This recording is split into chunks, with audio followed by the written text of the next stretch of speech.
So one of the wonderful things that I love in Nepal is the amazing varieties of honey, and a lot of honeys that you just do not get anywhere else really. And it's the technique of how they collect the honey as well as the taste of the honey. It's really amazing in Nepal. So I've come to this lovely little shop here, and introduce yourself. Namaste. My name is Prakash Adhikari, and I'm running this business from last 15 years. And we have all the bees, golden nectars that we can collect in Nepal, and we sell only Nepali honey. Okay, so a lot of people, and I'm from the United States, a lot of us have different kinds of honey made from different kinds of flowers, and we have locally made honey, but in Nepal they also have honey that's collected off of cliffs, right? That's correct, ma'am. So here's a little picture here. They have cliff honey. This is very interesting. This is very interesting question. When I saw this, on my first time, I was also exactly surprised as others. And this Apis laboriosa bees, they found here in Nepal, and they settle in hill and the mountain regions. And in the hilly regions, people have, have a traditional to take this from the cliff. All the techniques pass through generation to generation. Right. So it's always in the community. They made their own vines and stuff. They would make handmade ladders to go up the cliffs, and then they would, huge cliffs to get the natural honey. And it's a certain kind of honeybee that makes these huge honeycombs. Yes, ma'am. Yeah. That's correct. The Apis laboriosa bee, the world famous bee now, because it has been well documented by the Eric Valley. He himself. Right. This book was, published in 28 years now. And you definitely can check out different documentaries and videos. If you put in cliff honey, there's great books about this amazing Nepali tradition. And you have some here we can try, right? Yes, you're welcome. That's something I highly recommend. If you're coming to Nepal, yes, it's lovely to go and go hiking and trekking, but make sure to stop at a honey shop. It's a thing. You gotta do it. And then you go tasting and you see all these amazing, some of them will even make your tongue feel weird and make you feel weird. Anyway, let's try the cliff honey. Yes. So it's actually different bees too for the different types of honey. Oh yes. Okay, so this comes from where in Nepal? This is from the mid-far western region of Nepal, and it's exactly from the mountain area. But the hilly area honey also available, but we didn't have right now. But it tastes little, same. It doesn't like. It tastes almost like a little alcohol or something. It's like spicy. Very liquidy. It never comes like like other honey. It doesn't congeal. It doesn't get hard. Yeah. Crystallized. Yes. But it's got a fun kick to it, and it does kind of taste like it's spiked, but it's not. It's naturally spiked, but it feels like it's spiked too. Yeah. In the area, the lot of rhododendron flower for some time. This nectar comes out from the rhododendron, and which collected by the bees, which makes this honey really watery, liquidy. The red nectar from that area, and that's what the specialty of this honey. Is there a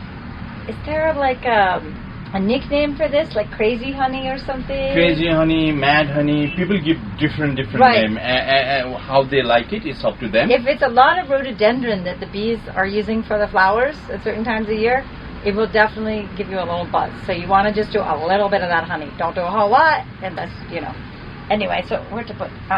Thank you. What else do we have here? So. Yeah, we have another very, very exotic, jungle honey. Oh, this is what I got before, and I could correct. use it just like as icing on like cakes and cookies and stuff. It was like thick and creamy. That's correct. It's like this bee especially live and hang in a tree, and they go to Terai region, and sometimes they go to the hilly area, but not usually. But they like very warm, The Terai area. humid weather. So that's the flat area of Nepal, is the Terai, right? That's For correct. those people that have never been here, everyone thinks of Nepal as Mount Everest and big, huge mountains, but there's sort of small mountains, and then there's even flatland down in the south. So they have all these different kinds of foods coming from, and cultures and music from different regions. So this is jungle honey. Jungle honey. From the Apis dorsata bee. That's correct. Okay. Okay, great. Well, let's These try bees it. are really big in size, right. yeah, and they always hang in a tree, and sometimes they travel to different individual house also. But we didn't get much honey from the house. But in a jungle, we have to find this where it is, and we fix the location, and we do our honey collecting. Okay, so let's process. taste some. Let's do some. It's like completely like a caramel. What do you call this? Yeah, Yeah, caramel. That's a good explanation. and it's really, really good. It's one of my favorite all time. Kind of thicker. I mean, you can already see a different consistency. So that was amazing. So that's jungle honey, which is like a thick consistency. It's very sweet. You can feel like a little bit more crystallizing or something, a little Yes. bit different texture. Yes. So the cool thing is all the different honeys from different regions and from different bee species, right? Yes. Different species. Yes. They have different textures. So that was the jungle honey, and it's like a dessert in itself. It's almost like a food. Yes. This is like harvested in the Terai area. When the climate change, yeah, when the Terai food comes to the hilly area, Kathmandu is hilly area, then it turns into the crystallized because of the weather, climate. Yeah, and that's the reason it crystallized very quickly, and it Which makes it tasty, though. I mean, that's why I like to put Yes. it on the bread and butter and different things, you know. That's correct. Very You know, nice. all these herbals, you know, the medicinal properties, herbal plants that grow inside the jungle, which makes this honey like you know, multiple taste. You know, when it get inside your tongue, and you feel like a floral, you know, the lemony and you know things like that. Yeah, it's almost And got like a lemoniness to it. Yeah, tangy and everything is there. So what's the next kind that we want to look at? Was it We have this one, the local honey? local honey we Apis call Serrana. Serrana. Yeah. Okay. This Apis serrana is native for the Asia. Okay. This bee only found in Asia, and they are small bee in size than rest other bees, European bee and jungle, and this dorsata and laboriosa, and this is the traditional hives we have, but now we convert it into the standard hives, but we deduct the size of the hives. So right, so this was a wild bee, but now people are farming it? This is this sometime was wild, but it has kept in the house from generation to Oh, okay, generation. so this has been an agricultural type of honey or a farmed honey That's for correct. a long time. Long So long history there. Okay, and I've seen this in a lot of houses actually, or on the rooftop of some people's houses. They have some hives. Is this That's correct. that one you This see? is the one. Okay, great. Yeah. So let's try that. Yes. This one is local, the Apis serrana bees. These bees are especially from Asia, and they live in the hilly area of Nepal, and they travel to multiple flower blossoms, and they are very, very strong bee than the rest other bees. They survive in any climate also. So this is how it looks like. These are the tough guy bees. Yes, these bees are very, very strong. Use the resources here.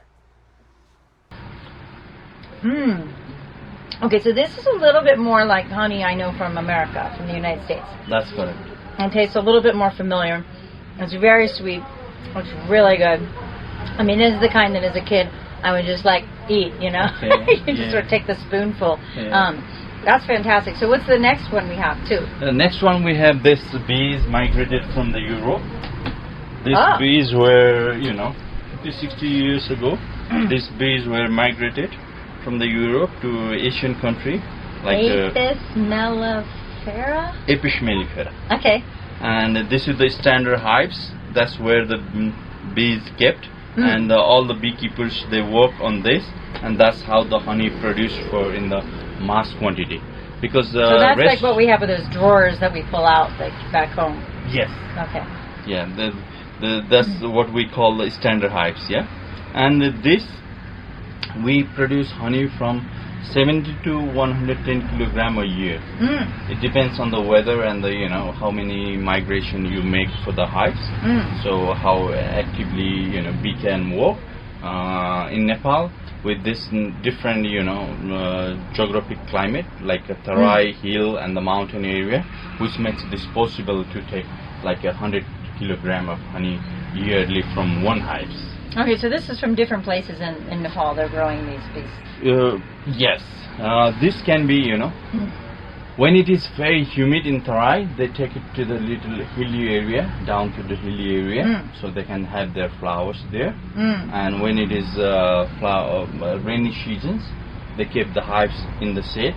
So they can move them? Yeah, only 3 months we can keep our hives without any function, just feed them and look after.